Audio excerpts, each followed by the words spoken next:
السلام علیکم ملګرو، په دې خیله چې ټول به راته روغ جوړ یاستئ.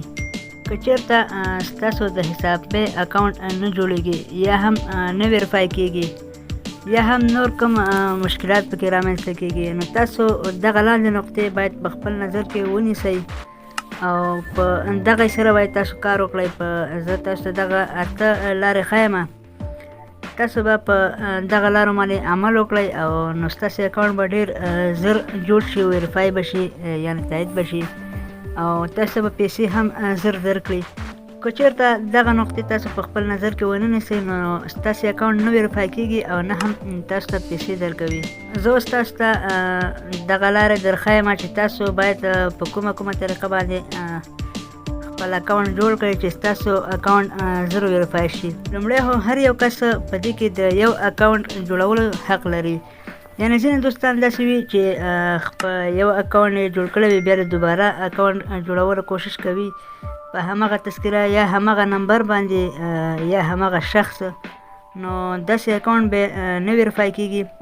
نو تاسو د دې هڅه بار مه کوئ. دویم، تذکره او سیلفي باید د یو شخص وي. ځینې وخت کې داسې خلک هم کوي چې د بل کس تذکره باندې خپل اکاونټ جوړوي، خو ځینې جوړېږي هم، خو بیا هم چې نه جوړېږي نو هغه خلک دې په دې باندې بیا کوشش نه کوي، د هغه اکاونټ نه جوړېږي. او بل زه ګورم ځینې دوستان داسې کار کوي چې خپل د موبایل نمبر په ریفرل ځای کې هم ورکوي، نو په دې سره ستاسو اکاونټ نه جوړېږي، نه هم تاسو ته کومه ګټه در رسېږي. نو دغه غلطي مه کوئ. ما زیاتره دوستان دغه شانې کتلي دي چې لکه اکاونټ یې لا جوړ کړی نه وي، نو په کوم نمبر چې اکاونټ جوړوي همغه نمبر په ریفرل ځای کې هم ورکوي. نو دغه کوشش مه کوئ، تاسو ته په دې باندې پیسې هم نه درکوي، اکاونټ نه ویریفای کېږي. او بل کوشش وکړئ یو تایید شوی ریفرل نمبر تاسو باید په ریفرل کوډ کې ځای کې ورکړئ. کوم کسانو چې ډېر کسان ریفرل کړي وي نو د هغې سره هم ستاسو اکاونټ بیا زر ویریفای کېږي او زر جوړېږي. نو دغه زما ریفرل کوډ په ډسکرپشن کې موجود دی او په سکرین باندې هم تاسو ته ښکاري. نو که چېرته چا اکاونټ جوړ کړی نه وي نو ریفرل کوډ ځای کې دغه ورکوئ، نو ستاسو اکاونټ به ډېر زر ورسره ویریفای شي. بل خپله اصلي تذکره او یا هم پاسپورټ سکین کړئ. یعنې تاسو باید د خپلې پاسپورټ او دغه څخه تذکرې څخه عکس واخلئ. بل پاسپورټ له وخته تیر نه وي، یعنې د هغې وخت ختم شوی نه وي. کوم چې پاسپورټ که تاسو لرئ نو هغه کې خپل وخت ورکړی وي 5 کاله، نو چې هغه وخت تاسو تیر شوی نه وي نو دغه شانې پاسپورټ که چېرته وخت تیر شوی نو په هغې باندې هم اکاونټ نه ویریفای کېږي. بل د تذکرې یا هم د پاسپورټ عکس د کمپیوټر یا د موبایل له لارې سکین نه شي.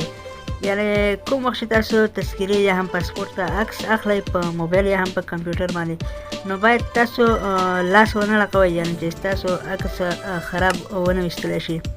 بل د سیلفي اخیستلو په وخت کې 2 ځلې باید خپلې سترګې بندې او خلاصې کړئ.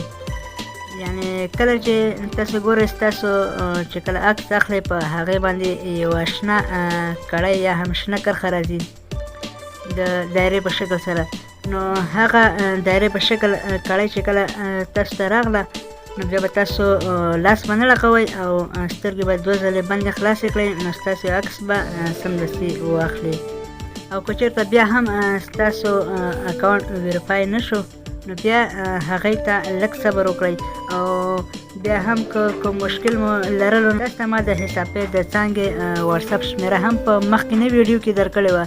او که چېرته بیا هم تاسو ته کوم مشکل پېښېدو نو تاسو هغوی ته په اتومات ډول په واتساپ کې میسج کولی شئ، هغوی به تاسو ته معلومات درکوي.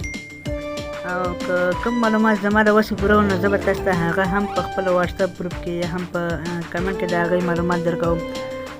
نو تاسو باید دغه نقطې په خپل نظر کې ونیسئ، نو ستاسو اکاونټ به ډېر زر ویریفای شي او تاسو ته پیسې هم زر درکړي. او که چېرته بار تاسو غلطي کوئ یا هم عکس صحیح نه وي یا د موبایل کیمره خرابه وي یا هم نورې کومې ستونزې وي، نو بیا تاسو په دې باندې کوشش مه کوئ یا هم ډبل اکاونټ جوړوئ او بیا هغه نه ویریفای کېږي، نو بیا په دې باندې بې ځایه کوشش مه کوئ. دا و د هغه کسانو لپاره د حساب پې د اکاونټ د جوړولو په اړه معلومات د کومو کسانو چې اکاونټ نه ویریفای کیږي. تر بلې ویډیو د الله په امان.